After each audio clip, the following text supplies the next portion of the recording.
Halo pecinta warung, jumpa lagi bersama channel Ninomar, channel yang selalu membahas seputar warung sembako serta perkembangan warung yang saya kelola ini. Dan pada video kali ini saya mau masih membahas seputar dunia rokok. Dan kata orang rokok itu untungnya tipis. Apakah benar seperti itu? Saksikan terus videonya sampai selesai. Menjual rokok di sebuah warung bagi sebagian orang merupakan menjadi kebutuhan, salah satu kebutuhan primer, katanya sebagian orang mengatakan seperti itu. Tapi menurut saya itu enggak juga, karena warung tanpa menjual rokok pun dia tetap bakal eksis gitu, bakal tetap ada, warung itu tetap bakal berjualan dengan menjual produk lainnya gitu. Pertanyaannya adalah, kenapa warung itu kalau menjual rokok, kalau enggak menjual rokok kayaknya kurang apa ya, kurang keren gitu. Karena kan image-nya warung itu pasti jual rokok, padahal kan nggak seperti itu kalau menurut saya. Makanya warung itu aslinya kan menjual kebutuhan apa yang dibutuhkan warga gitu kan, seperti kebutuhan dapur, kebutuhan makan sehari-hari gitu kan, kayak beras, mie instan, minyak, pencuci pakaian gitu, dan lain-lainnya. Sedangkan rokok itu menurut saya sih hanya sebagai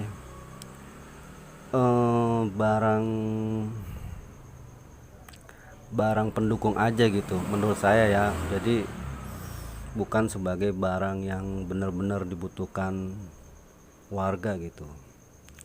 Nah, ada sebagian teman-teman atau di kalangan pecinta warung, kalau rokok itu anggapannya adalah, kalau kita berbicara bisnis gitu, katanya untungnya tipis kalau menjual rokok. Apakah memang seperti itu? Jadi mari kita coba hitung-hitungan ya, atau kita kalkulasikan, benarkah rokok itu untungnya tipis. Oke, jadi yang harus kita tahu dulu yaitu rokok itu kan, kalau untuk kita beli di grosiran atau di agen sembako yang menjual rokok itu rata-rata satu slop itu isinya 10 bungkus. Oke, 10 bungkus. Kalau satu bal tinggal dikali 10 gitu, berarti sekitar berapa tuh, 10 100 ya, seratusan kali. Seratusan itu yang saya tahu, tapi saya belum pernah beli secara bal-balan gitu. Saya cuman bisa sanggup beli satu slop karena memang keadaan keuangan yang belum mampu untuk membeli secara bal-balan. Oke, jadi gitu, hampir semua rokok satu slop itu isinya 10 bungkus. Soal harga itu soal lain ya, harga per slop itu berapa, setiap merek rokok kan beda-beda, tapi kita ambil marginnya gitu. Misalkan harga rokok yang paling mahal misalkan Marlboro kan sekitar 400 ribuan. Jadi modalnya itu kita harus mengeluarkan untuk merek Marlboro yang paling mahal ya, rokok putih kalau nggak salah, itu kan berarti modalnya 400 ribuan. Nah sekarang kita jual, taruhlah satu bungkus itu per bungkusnya untungnya 1000 sampai 2000 per bungkus.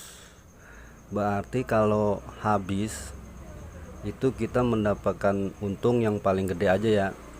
Kalau jualnya di dilebihkan gitu, diuntungkan satu bungkusnya 2000, berarti satu slop itu untungnya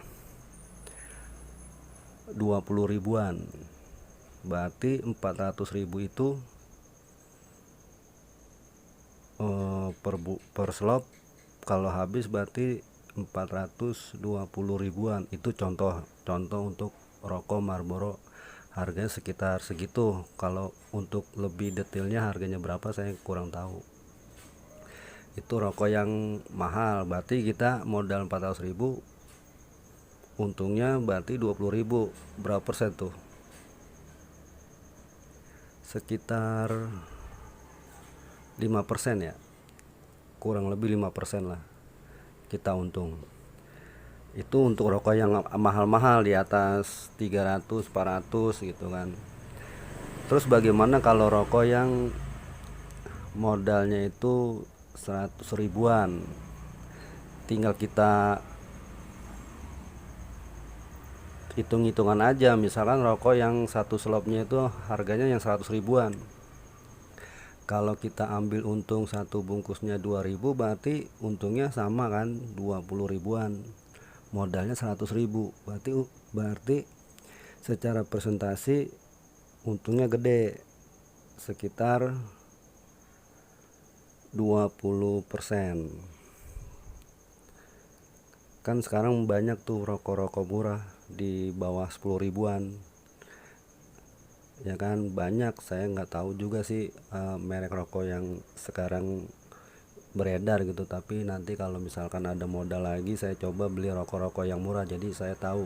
Tapi intinya bukan masalah merek rokoknya, tapi modal awalnya gitu. Modal awalnya yang 100 ribuan, bahkan ada yang di bawah 100 ribuan kan banyak tuh rokok-rokok murah. Tapi yang legal ya, jangan yang ilegal, yang legal. Begitu juga kalau rokok yang menengah, misalkan ya di angka 200 ribuan. Jadi setiap kali kita beli satu slop, kalau kita ambil per bungkusnya 2000, berarti untungnya setiap satu slop itu 20.000 rata-rata. Kalaupun ambil yang 1.500 atau 1.000 rupiah per bungkus, untungnya berarti kan sekitar 15 ribuan per slop. Jadi menurut saya menjual rokok itu untungnya lumayan gede. Kalau ada yang bilang untungnya tipis, kayaknya itu kurang fair juga, karena tergantung modalnya juga gitu. Kalau modalnya kecil, untungnya kan gede gitu, yang modal 100 ribuan untuk rokok, jadi untungnya bisa 20% gitu.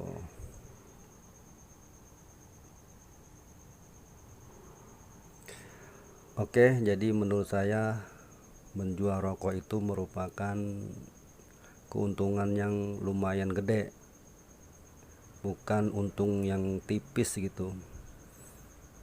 Jadi kenapa orang atau pengelola warung berlomba-lomba untuk menjual rokok, karena emang untungnya gede.